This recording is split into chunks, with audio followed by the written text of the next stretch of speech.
On December 7, 1941, the quiet Sunday morning over Pearl Harbor was shattered by the sound of aircraft engines and exploding bombs.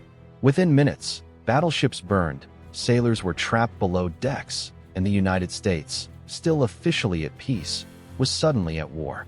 How did one surprise attack change the course of the 20th century, and why does its lesson still matter today? To understand Pearl Harbor, we must step back into a tense and unstable world. By the late 1930s, much of the globe was already at war. Nazi Germany had invaded Poland in 1939, pulling Europe into World War II. In Asia, Imperial Japan had been expanding aggressively since the early 1930s, invading Manchuria in 1931 and launching a full-scale war against China in 1937. The United States, scarred by the losses of World War I and deep in recovery from the Great Depression, chose a policy of isolationism. President Franklin D. Roosevelt believed democracy was under threat worldwide, but most Americans opposed entering another foreign war. However, U.S. neutrality did not mean indifference. The United States supplied economic and material support to nations resisting Axis aggression, especially Britain and China. This placed growing strain on relations with Japan. Japan depended heavily on imported resources, particularly oil, steel, and rubber, to fuel its military and industrial ambitions. In response to Japan's expansion into Southeast Asia and its occupation of French Indochina in 1940–41, the United States imposed economic sanctions and froze Japanese assets. In July 1941, the U.S. cut off oil exports to Japan, an action that threatened the very survival of Japan's war machine. By the fall of 1941, diplomatic negotiations between Washington and Tokyo were ongoing but increasingly tense. Japan faced a choice: retreat from its conquests, or strike decisively to secure resources and neutralize potential threats. Japan chose war. The plan centered on a bold and risky strategy: a surprise attack on the U.S. Pacific Fleet stationed at Pearl Harbor, Hawaii. The goal was not to invade the United States, but to cripple its naval power long enough for Japan to consolidate control over Southeast Asia and the Pacific.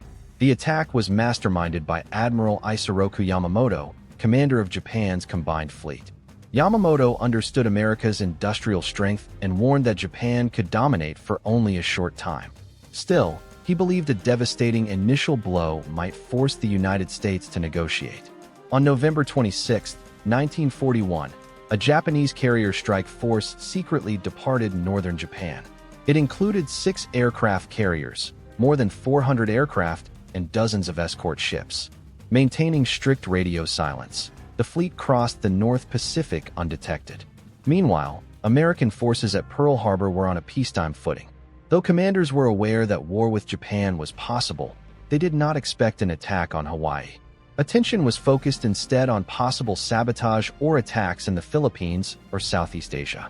At dawn on December 7th, the first wave of Japanese aircraft approached Oahu.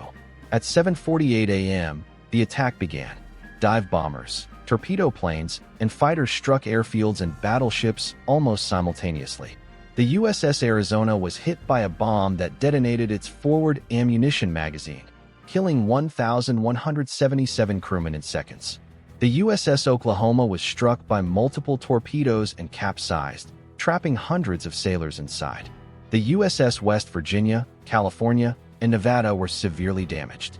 American aircraft, lined up neatly on airfields to prevent sabotage, were easy targets. Most were destroyed before they could take off.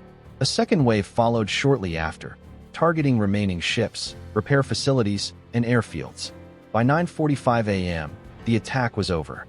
In less than 2 hours, 2,403 Americans were dead, 2,008 Navy personnel, 109 Marines, 218 Army soldiers, and 68 civilians. More than 1,000 were wounded. 8 battleships were damaged or sunk, along with numerous cruisers, destroyers, and support vessels. Japan lost 29 aircraft, 5 midget submarines, and fewer than 70 men. Despite the devastation, several critical American assets survived. The U.S. aircraft carriers, Enterprise, Lexington, and Saratoga, were not in port. Fuel storage tanks, dry docks, and submarine facilities remained largely intact. These factors would prove decisive in the war to come. The true turning point came not during the attack, but the day after. On December 8, 1941, President Franklin D. Roosevelt addressed Congress. His words were calm, deliberate, and historic. Yesterday, December 7, 1941, a date which will live in infamy. The United States of America was suddenly and deliberately attacked by naval and air forces of the Empire of Japan. Congress declared war on Japan almost unanimously. Within days, Germany and Italy declared war on the United States, bringing America fully into World War II. What Japan intended as a disabling blow became instead a unifying shock. Isolationism collapsed overnight. The American public, once divided, now stood together with a shared purpose. The attack on Pearl Harbor did not destroy American power, it awakened it. Pearl Harbor teaches a lesson far deeper than strategy or military history. It reminds us that complacency carries a cost, that freedom and security cannot be taken for granted, and that even the most devastating setbacks can become the foundation for resilience and renewal. From the ashes of Pearl Harbor rose a mobilized nation, one that transformed its industry, strengthened its alliances, and ultimately helped defeat fascism across two continents. For the United States, December 7, 1941, was not just a tragedy. It was a moment of reckoning, a painful awakening that reshaped the nation's role in the world. History does not ask us to live in fear of the past. It asks us to learn from it. Because when a society remembers its hardest lessons, it stands better prepared to face whatever comes next.